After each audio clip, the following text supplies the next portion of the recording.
70톤의 거석을 옮긴 비결은 노동이 아닌 소리였습니다. 고대인들은 특정 주파수로 중력을 제어하는 음향 부양 기술을 통해 피라미드를 건설했습니다. 현대 과학이 뒤늦게 발견한 이 진동의 법칙은 인류가 잊어버린 고도의 공학적 유산이자 실제했던 기술입니다. 무게 70톤, 높이 15m. 표면은 머리카락 한 올도 들어가지 않을 만큼 정밀하게 맞물린 거대한 석회암 블록. 현대의 레이저, 절단기와 크레인으로도 재현하기 어렵다는 이집트 피라미드의 정밀도입니다.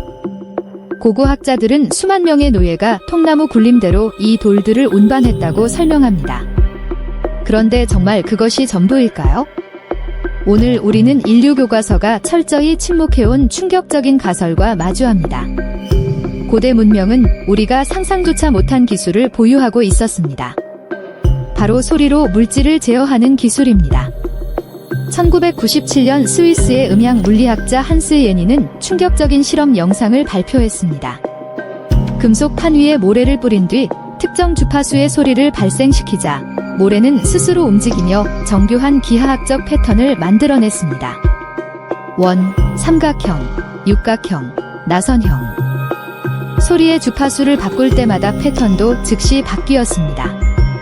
그는 이 현상을 사이매틱스, 즉 소리가 물질을 형성하는 과학이라고 명명했습니다. 그런데 이 실험이 충격적인 이유는 따로 있습니다. 예니가 실험에서 만들어낸 모래 패턴들이 고대 이집트 신전과 마야 유적의 벽면에 새겨진 문양과 놀랍도록 일치했기 때문입니다. 고대인들은 이미 소리가 물질을 움직인다는 것을 알고 있었습니다. 이제 영국 남부의 솔즈베리 평원으로 이동합니다. 스톤헨지. 수천 년 전 원시인들이 쌓아 올렸다고 알려진 거석 유적입니다. 가장 무거운 돌은 무게 50톤. 그리고 이 돌들은 무려 250km 떨어진 웨일스의 채석장에서 운반되었습니다. 현대 공학자들이 계산했습니다. 당시의 기술력으로 이 돌들을 250km 운반하려면 1000명이 넘는 인원이 수십 년을 매달려야 합니다. 그런데 웨일스와 솔즈베리 평원 사이의 지형은 산악과 강으로 가득 찬 험지입니다. 그럼에도 이 돌들은 운반되었습니다. 어떻게? 2008년 영국 왕립음향학회 연구팀이 스톤헨지 내부에서 음향 실험을 실시했습니다. 결과는 놀라웠습니다. 스톤헨지의 돌배치는 특정 주파수의 소리를 내부에서 완벽하게 증폭하고 반사하는 구조로 설계되어 있었습니다. 이 구조는 우연히 만들어질 수 없는 정밀한 음향 설계였습니다. 이번에는 2012년 스웨덴 왕립기술원에서 실시된 실험을 살펴보겠습니다. 연구팀은 초음파 발생 장치를 이용해 물속에서 소형 물체를 공중에 부양시키는 데 성공했습니다. 소리의 압력파가 물체를 받쳐 중력을 거슬러 올리는 원리였습니다. 이것을 음향 부양 또는 음향 레비테이션이라고 합니다. 이 실험의 충격적인 의미는 분명합니다. 충분히 강력한 소리는 물체를 공중에 띄울 수 있습니다. 그리고 티베트. 수십 년 전 오스트리아 출신 연구자 린다 라스무센은 라사 인근의 수도원에서 충격적인 장면을 목격했다고 증언했습니다. 티베트 승려들이 거대한 북과 뿔나파를 일제히 연주하자 수백 킬로그램의 돌덩이가 완만한 경사를 따라 천천히 공중으로 떠오르기 시작했다고. 그 돌은 산 위의 수도원 건축 현장까지 150m를 날아올라 정확히 자리를 잡았다고. 이 증언은 서양 학계에 의해 즉시 가짜로 매도되었습니다. 그런데 왜 학계는 이렇게 빠르게, 이렇게 강하게 부정했을까요? 이집트 기자 고원의 피라미드로 돌아옵니다. 2014년 이집트 고고학 연구팀은 대피라미드 내부의 왕의 방에서 기이한 현상을 발견했습니다. 특정 주파수의 소리를 발생시키면 방 전체가 공명하며 돌벽이 미세하게 진동하는 현상이었습니다.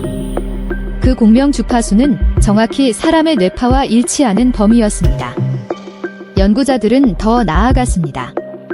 피라미드 내부의 통로 구조를 3D 스캔한 결과 각 통로의 길이와 각도가 특정 음파를 정확히 증폭하고 수렴하도록 설계되어 있음이 밝혀졌습니다. 이것은 단순한 무덤이 아니었습니다. 피라미드는 거대한 음향 기계였습니다. 그렇다면 그 음향 기계는 어떤 목적으로 사용되었을까요? 고대 수메르 문명의 점토판에는 이런 내용이 새겨져 있습니다. 신들은 소리로 세상을 창조했다고. 이집트의 창조 신화에서도 신푸타는 말, 즉 소리로 세상을 빚었습니다. 힌두교의 우주 창조 원리는 옴이라는 소리에서 시작됩니다. 성경의 요한복음 첫 구절은 이렇습니다. 태초에 말씀이 있었다. 전 세계 고대 문명들은 공통적으로 소리가 창조의 근원이라고 믿었습니다. 이것은 단순한 신화일까요? 아니면 그들이 직접 경험하고 사용했던 실제 기술에 대한 기억일까요? 현대 물리학은 놀라운 사실을 밝혀내고 있습니다. 모든 물질은 진동입니다. 원자는 끊임없이 특정 주파수로 진동하는 에너지 덩어리입니다. 이론상 물질의 고유 진동 주파수와 정확히 일치하는 소리를 발생시키면 그 물질의 결합력을 변화시킬 수 있습니다. 유리잔이 성악가의 고음에 산산조각 나는 것은 바로 이 공명 파괴의 원리입니다. 반대로 생각하면 적절한 주파수는 물질을 결합시키고 이동시킬 수도 있습니다. 오늘날 나사는 이 원리를 이용한 음향 부양 기술을 우주 실험에서 활용하고 있습니다.